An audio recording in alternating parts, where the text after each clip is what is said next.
Everyone, this is Manisha Chauhan and welcome to unfold biology. आज के इस वीडियो के अंदर हम रीजनरेशन के बारे में बात करने वाले हैं। रीजनरेशन, ये जो टॉपिक है ये डेवलपमेंटल बायोलॉजी का टॉपिक है और मैंने जो ये कंटेंट यहाँ पे मैं डिस्कस करूँगी वो गिलबर्ट से है। गिलबर्ट की आप 12th एडिशन रेफ़र कर सकते हो इस कंटेंट के लिए, अगर आपको और डिटेल में जानना है तो। ठीक है, तो इसको स्टार्ट करते हैं।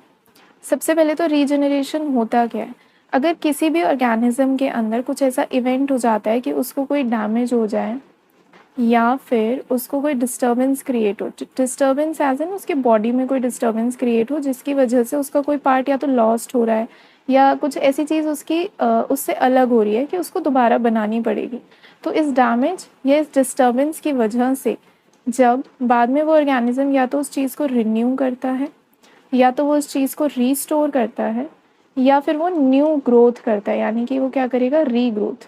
वो स्टार्टिंग से ग्रो नहीं कर रहा है, मतलब एकदम ओरिजिनल कुछ नहीं बना रहा है, बट वो री कर रहा है यानी दोबारा से कोई चीज़ बना रहा है। कोई चीज़ यानी कि या तो पूरा का पूरा सेल सिस्टम बनेगा, मतलब टिश्यूज़ वगैरह, जैसे मान लो कि किसी का लिम्ब था, ठीक है, कोई ऑर्गेनिज्म था, ये इसका लिम्ब था और मैंने इसको यहाँ से ऐसे कट कर दिया।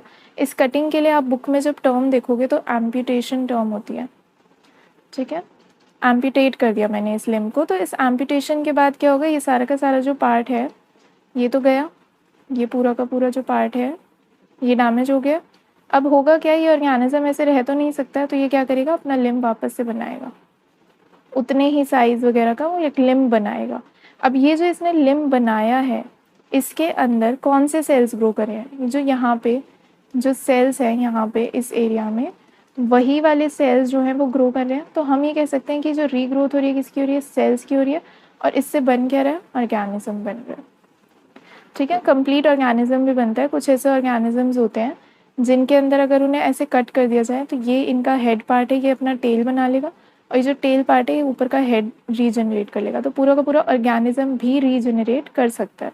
ठीक है, एग्जाम्पल्स हम अभी देखेंगे, बट अभी फिलहाल के लिए जो आइडिया है वो ये है कि अगर कोई भी डैमेज हो रहा है, कोई भी डिस्टर्बेंस हो रहा है, किसी भी तरीके का लॉस हो रहा है, तो उस लॉस को रिकम्पनसेट कर रहे हैं हम किस तरीके से, रीन्यू करके, रिस्टोर करके या रीग्रोथ करके।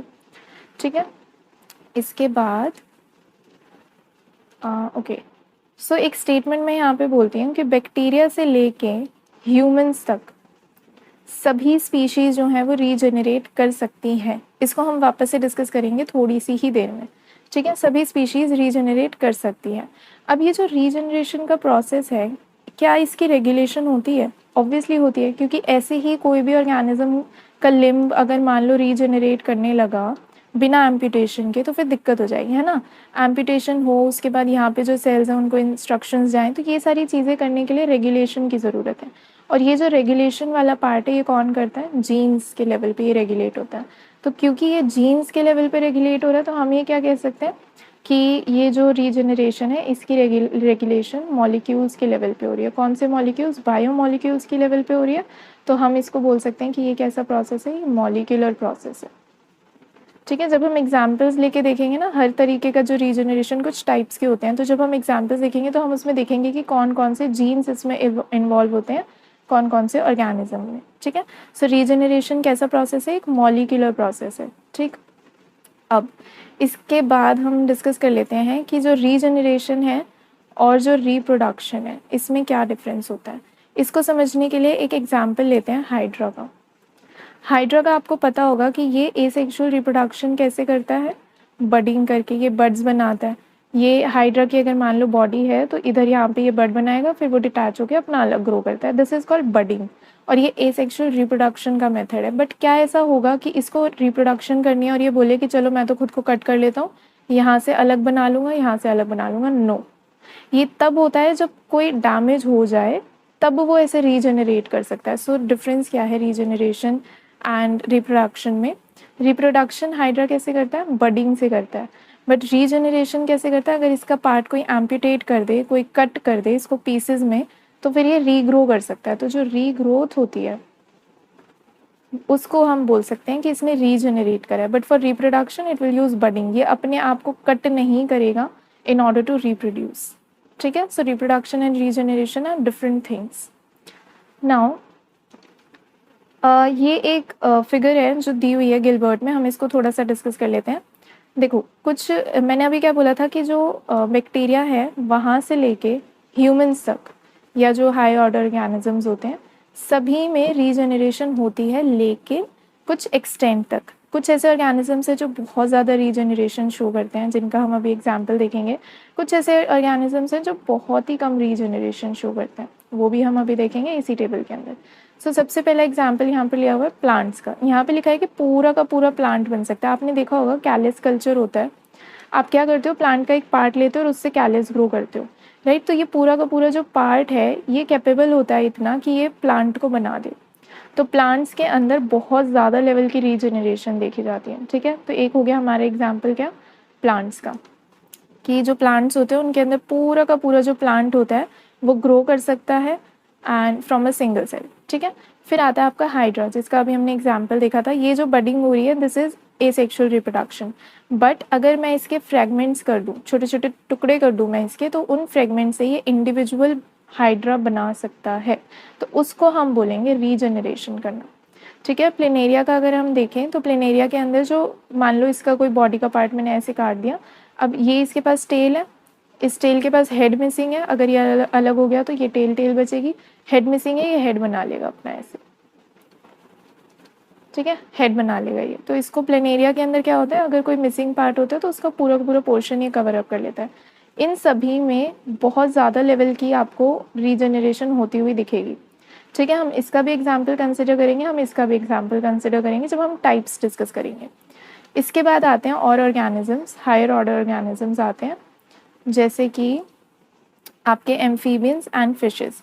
इनके अंदर अगर आप देखोगे तो फुल लिम्ब भी ये जनरेट कर सकते हैं, tail, fin, CNS, heart, lens, दूसरे ऑर्गन्स, ये सारी चीज़ें वो बना सकते हैं। लेकिन ऐसा कोई भी नहीं है जो पूरा का पूरा ऑर्गेनिज्म बना रहा हो, ठीक है। तो ये यहाँ पे आके थोड़ी सी रिस्ट्रिक्ट हो जा रही है रीजनरेशन, एंड मैमल्स तक आते आते और भी ज़्यादा रिस्ट्रिक्ट हो जाती है। जैसे आप देख सकते हो डियर वगैरह में जो एंटलर्स होते हैं या जो ऑर्गेनिजम्स होते हैं जो एंटलर बेयर करते हैं, उनके अंदर ये चीज़ रीजनरेट होती है। हमारे अंदर कुछ टिश्यूज़ रीजनरेट हो जाते हैं, माउस में, इसमें ह्यूमंस वगैरह में कुछ टिश्यूज़ रीजनरेट होते हैं, जैसे आपने लिवर का सुना होगा। तो ये सारी चीज़ें रीजनरेट होती है, तो होती सभी के अंदर है, बट किस लेवल की हो रही है दैट डिफर्स। और ये जो चार्ट है वो यही दिखा रहा है कि अलग अलग ऑर्गेनिजम्स में अलग अलग लेवल से रीजनरेशन होती है, ठीक है। इसके बाद आता है आपका एक टर्म होती है ऑटोटॉमी। ये आपने सुना होगा, ऑटोटॉम करना मतलब कि जैसे लिजर्ड आपने देखी होगी ना घर में, तो उसका क्या होता है, ये अगर उसकी बॉडी है, ये टेल है, सॉरी फॉर द डायग्राम, ये टेल है अगर, और किसी उसके प्रेडेटर ने इसकी टेल पे अटैक कर दिया, तो ये क्या करेगा, अपनी टेल को गिव अप कर देगा। इस टेल की ये डिटैचमेंट करता है, किस हिसाब से, किस लिए, डिफेंस के लिए करता है। क्या कर रहा है, डिटैच कर रहा है। बट क्या इस डिटैचमेंट को हम ऑटोटॉमी कह रहे हैं, नो।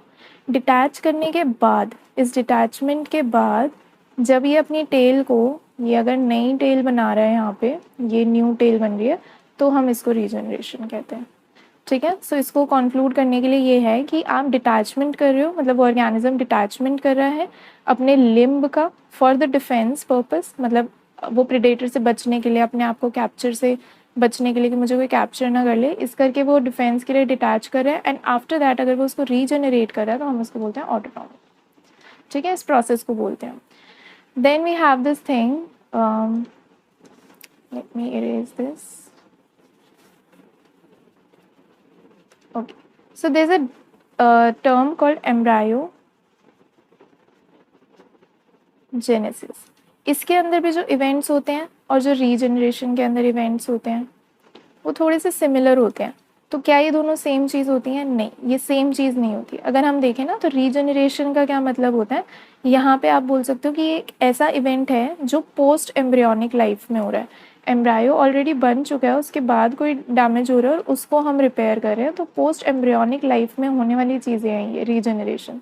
एंड एम्ब्रायोजेनेसिस इज, आपको पता है कि एम्ब्रायो का फॉर्मेशन, ठीक है। सो कोई भी टिश्यू डैमेज हुआ है, कुछ भी मिसिंग हो रहा है, after the embryo has already been formed and fully completely form हो चुका है, उसके बाद कोई डैमेज हो जाता है उसको हम रीस्टोर करते हैं, that is regeneration. So it is post embryonic. सबसे पहला डिफरेंस तो यही है। तो इसको हम ये बोल सकते हैं कि ये रीएक्टिवेट करा रहा है, हर जगह री हो रहा है, मतलब सब कुछ फिर से हो रहा है, दोबारा हो रहा है, तो इट इज़ नॉट ओरिजिनल। एम्ब्रायोजेनेसिस में हम क्या करते हैं, ओरिजिनल चीज़ें बनाते हैं, ओरिजिनल सेल्स बनाते हैं, बट रीजनरेशन के अंदर ओरिजिनल सेल्स नहीं है, जबकि ओरिजिनल सेल्स को होने वाले डैमेज को आप रिपेयर करने के लिए आप क्या करते हो, रीजनरेशन करते हो। ठीक है, तो ये जब ओरिजिनल किसी वजह से लॉस्ट हो रहा है या किसी वजह से रिमूव हो रहा है, उसके बाद अगर आप कुछ कर रहे हो तो वो रीजनरेशन है।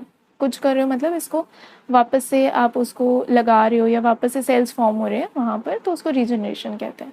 ठीक है, तो कुछ तरीके हैं इनको थोड़ा सा डिफाइन करने के लिए। सबसे पहले कि जो रीजनरेशन होती है उसमें इंजरी होती है, मतलब कुछ कट रहा है, हाथ वाथ कट रहा है, किसी ऑर्गेनिज्म का कट हो रहा है, तो वो इंजरी है, तो यानी कि इसमें क्या इन्वॉल्व होगा, इम्यून रिस्पॉन्स इन्वॉल्व होगा। सही बात है, इम्यून रिस्पॉन्स इन्वॉल्व होगा, जिसमें जो फेगोसाइटिक सेल्स होंगे उन सबको रिक्रूट किया जाएगा, उन्हें डिप्लॉय किया जाएगा, यानी तैनात किया जाएगा उस जगह पे जहाँ पे एम्पिटेशन हुआ है। तो अगर यहाँ एम्पिटेट हुआ है तो इधर आएंगे आपके इम्यून सेल्स और अपना काम करेंगे। ठीक है, लेकिन ये इम्यून सेल्स आपके एम्ब्रायोजेनेसिस में नहीं देखे जाते। दूसरी चीज़, जो अडल्ट सेल्स होते हैं, जो अडल्ट सेल्स होते हैं वो एम्ब्रायनिक लाइक स्टेट ले लेते हैं। This is not a short form, ये जो इसमें आपको समझाने के लिए लिख रही हूँ, मतलब ऐसे आप ऑफिशियली नहीं लिख सकते हो। ठीक है, सो एम्ब्रायनिक लाइक स्टेट ले लेते हैं by getting reprogramming. So this is an important word, reprogram हो जाता है। ठीक है, आप रीप्रोग्रामिंग कर देते हो, जो भी एग्जिस्टिंग सेल्स हैं एडल्ट सेल्स उनको आप रीप्रोग्राम करते हो, एंड एम्ब्रायो जैसे आप वहाँ पे एक स्टेट क्रिएट कर देते हो, कुछ प्रोसेसेस क्रिएट कर देते हो, उसको आप बोलते हो रीजनरेशन। तो यहाँ पे जो ऑलरेडी सेल्स हैं इधर इस एरिया में जहाँ पे एम्पिटेशन हुआ है, जो सेल्स बच गए जो ग्रो करने लायक हैं उनको आप रीप्रोग्राम करते हो कि चलो आप वापस से डिविजन करना शुरू करो, and then they make the बचा हुआ जो भी लिम्ब है एक्सेट्रा या टेल है जो भी है। Then the third thing is कि जब आप रीजनरेशन करते हो तो जो नए सेल्स हैं they get organize and integrated into the existing structures. जैसा कि अभी मैंने बोला कि कोई भी ऐसा स्ट्रक्चर जो ऑलरेडी एग्जिस्ट कर रहा है, इसी के अंदर अगर हम कुछ चेंजेस कर करके एंड देन कुछ ऑर्गेनाइज कर रहे हैं या इंटीग्रेट कर रहे हैं, इंटीग्रेशन एज इन काफ़ी सारी चीज़ों का इंटीग्रेशन होता है, जैसे कि आपके ब्लड वेसल्स वहाँ पर आएंगे। सिर्फ सेल्स के डिवाइड होने से तो कुछ नहीं होगा, वहाँ पे नर्वस सिस्टम का भी हमें रखना पड़ेगा कि नर्व्स भी वहाँ पर हों। अदरवाइज़ क्या होगा कि लिम्ब तो बन जाएगा बट वो मूव वगैरह नहीं करेगा, वो रिस्पॉन्ड नहीं करेगा अगर नर्व्स नहीं होंगी, है ना। तो यहाँ पे एक इंटीग्रेशन होता है काफ़ी सारे सिस्टम्स का। Then we have the fourth thing कि अगर मान लो कि यहाँ से ऐसे ये लिम्ब था एंड ये यहाँ से कट हुआ है, तो क्या ऐसा होगा कि बचे हुए लिम्ब के अंदर यहाँ से वापस से पूरा का पूरा ऐसे लिम्ब जनरेट होगा, या फिर जो बचा हुआ लिम्ब है उसके अंदर वही पोर्शन जनरेट होगा जो कि कट हो गया था। इतना, क्या इतना पोर्शन जनरेट होगा या ये पूरा का पूरा वापस से बनेगा? कट तो यहाँ हुआ था तो एक्चुअली इतना ही जनरेट होगा। तो ये जो चीज़ है इन्हें पता होता है, इन सेल्स को पता होता है कि आपको एक पर्टिकुलर स्केल तक ग्रो करना है, एक पर्टिकुलर साइज़ तक ग्रो करना है, और जब आपका अप्रोप्रिएट साइज़ अटेन हो जाए तो आपको क्या करना है, आपको स्टॉप करना है या आपको क्या करना है, टर्मिनेट करना है। तो यहाँ पे ये जो रीजनरेशन का प्रोसेस है वो इस तरीके से रेगुलेट होता है कि इनको पता होता है कि आपको पूरा का पूरा लिम्ब नहीं बनाना है, सिर्फ जितना पार्ट लॉस हुआ है सिर्फ उतना ही बनाना है। ठीक है, तो इसको अगर मैं आपको बताऊँ तो इसमें 4 चीज़ें क्या क्या इंपॉर्टेंट है। एक तो इम्यून रिस्पॉन्स रीजनरेशन में देखा जाता है। दूसरी चीज़ रीप्रोग्रामिंग होती है यहाँ पे एडल्ट सेल्स की। तीसरी चीज़ यहाँ पे इंटीग्रेशन होती है सेल्स की, ब्लड वेसल्स, नर्व्स एक्सेट्रा की। और चौथी चीज़ इनको पता होता है कि टर्मिनेशन कहाँ पे करना है, साइज़ रिकोगनाइज कैसे करना है, कौन से स्केल तक हमें ग्रो करना है एक्सेट्रा एक्सेट्रा। ठीक है, सो एक बार देखें हमने क्या क्या किया। सो हमने पहले देखा रीजनरेशन क्या होता है, डैमेज हुआ, कोई भी डिस्टर्बेंस हुआ उसको आप री कर रहे हो, री यानी कि रिन्यू, रीस्टोर, रीग्रोथ, कोई भी री प्रोसेस कर रहे हो सेल या ऑर्गेनिज्म के लेवल पे, तो उसको हम रीजनरेशन कह देते हैं। कोई भी लॉस हो रहा है उसको आप रीजनरेट कर रहे हो। ठीक है, देन बैक्टीरिया से ह्यूमंस तक सब में हो सकता है एंड लेवल उस पर वो डिपेंड करेगा। रीजनरेशन और रिप्रोडक्शन में हमने डिफरेंस देखा। रीजनरेशन एक मॉलिक्यूलर प्रोसेस है, ये चीज़ हमने देखी। देन इसके बाद हमने देखा कि कैसे कैसे ऑर्गेनिजम्स के अंदर लेवल चेंज होता है। प्लांट्स के अंदर हायर लेवल का रीजनरेशन हमें देखने को मिल रहा है, बहुत ज़्यादा रीजनरेशन, देन यहाँ पे भी अच्छा खासा है, यहाँ पे भी अच्छा खासा है, एंड देन धीरे धीरे कम होता जा रहा है। मैमल्स तक आते आते बहुत कम रीजनरेशन हमें देखने को मिलता है, ठीक है। क्योंकि हमारे अंदर ऐसा नहीं होता ना कि अगर किसी का आर्म ऐसे एम्पिटेट हो गया तो वो अपने आप ग्रो हो जाएगा, नहीं होता। हमारे अंदर रिस्ट्रिक्टेड होती है ग्रोथ, मतलब इस तरीके की रीजनरेटिव ग्रोथ रिस्ट्रिक्टेड होती है। Then what we learn is embryogenesis and regeneration के बीच में क्या डिफरेंस होता है, दिस इज इम्पॉर्टेंट, ठीक है। कि इम्यून रिस्पॉन्स होता है रीजनरेशन के टाइम पे, रीप्रोग्रामिंग होती है, इंटीग्रेशन होती है, and they know where to terminate and where not to terminate. Then the next thing that we are going to see is the certain examples, जैसे कि यहाँ पे इसको आप ले सकते हो कि एग्जाम्पल्स हैं ये, ठीक है, जहाँ जहाँ पे हमें रीजनरेशन देखने को मिलती है। एक तो प्लांट किंगडम का हम पढ़ चुके हैं, है ना, कि वो डी नोवो ऑर्गन जनरेशन कर सकता है even from a single cell.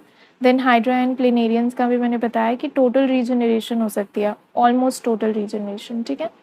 And then salamanders are important. Salamanders मैं यहाँ लिख देती हूँ, आर इम्पॉर्टेंट, क्योंकि इनके अंदर जो रीजन, ये बेसिकली उनके एग्जाम्पल है जो अच्छा खासा केस स्टडी हैं, ये जो फ्रूटफुल मॉडल्स हैं फॉर रीजनरेशन, उनके एग्जाम्पल्स हैं। तो salamander is one of the most important one.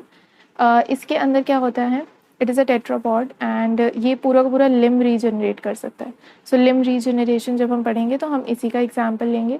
Then frog का लार्वा अगर आप देखोगे तो उसके अंदर टेल की रीजनरेशन एंड लेंस की रीजनरेशन बहुत इंपॉर्टेंटली स्टडी की जाती है। ज़ीब्रा फिश अगर आप देखोगे तो इसके अंदर तो बहुत ही सारी चीज़ें हैं, मैंने ग्रीन से उसको हाईलाइट किया हुआ है, आप देख सकते हो। Central nervous system, retina, heart, then liver, then fin regeneration, ये सारा। एंड मैमल्स तक आते आते लिमिटेड हो जाती है, एंड आप डियर के एंटलर्स वगैरह देख सकते हो, वो रीजनरेट होते हैं, ठीक है। ये जो है एक तरीके से यही वाला डायग्राम है जो हमने देखा था ना यहाँ पे, बट उसको थोड़ा सा डिटेल में है कि ये CNS वगैरह ये किस में है, ये आपका उसमें है ज़ीब्रा फिश वगैरह में है, फुल लिम किस में, सैलामेंडर में। तो आप उसको पढ़ सकते हो पैराग्राफ को, इंपॉर्टेंट पैराग्राफ है, एक बार रीड कर लेना। Then we have the thing कि रीजनरेशन को अगर मैं सम अप करूँ तो रीजनरेशन को मैं 3 टर्म से सम अप कर सकती हूँ, इसको हम डिटेल में भी पढ़ेंगे। Growth, then we have this morphogenesis, and then we have differentiation.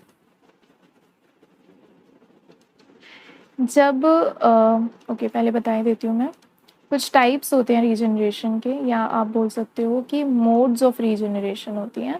कितने होते हैं, 4 होते हैं। कौन कौन से, एक तो आपका होता है stem cell mediated,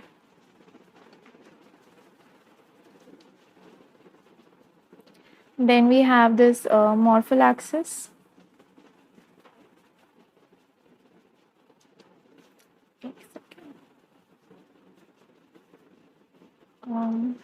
morphallaxis, then we have epimorphosis,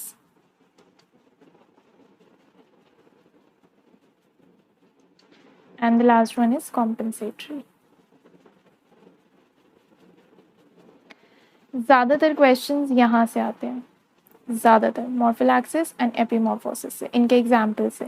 तो जब हम इनको डिटेल में करेंगे ना विद एग्जाम्पल, एंड इसमें हम देखेंगे कि किस में कौन से एग्जाम्पल है एंड उनमें जीन्स कौन से इन्वॉल्व है, रेगुलेशन कैसे होता है कैसे नहीं होता है। तो जब हम ये सारा करेंगे तो आपको समझ में आएगा कि रीजनरेशन के टाइम पे ग्रोथ कैसे होती है, मॉर्फोजेनेसिस कैसे होती है, एंड डिफ्रेंसिएशन का क्या रोल है यहाँ पे, ठीक है। कब डी डिफ्रेंसिएशन होता है, कब री डिफ्रेंसिएशन होता है, तो वो सारी चीज़ें हम देखेंगे। तो रीजनरेशन को अगर आप सम अप करना चाहते हो तो ये 3 टर्म्स हैं जिसके अंदर आप सम अप कर सकते हो। And there are 4 types of regeneration या मोड्स ऑफ रीजनरेशन जो हम डिस्कस करेंगे नेक्स्ट वीडियो के अंदर। सो आज के लिए इतना ही। आई होप ये वीडियो आपके लिए हेल्पफुल रहा होगा। If yes then do hit the like button, share with your friends and do subscribe the channel. Thank you so much guys, bye bye.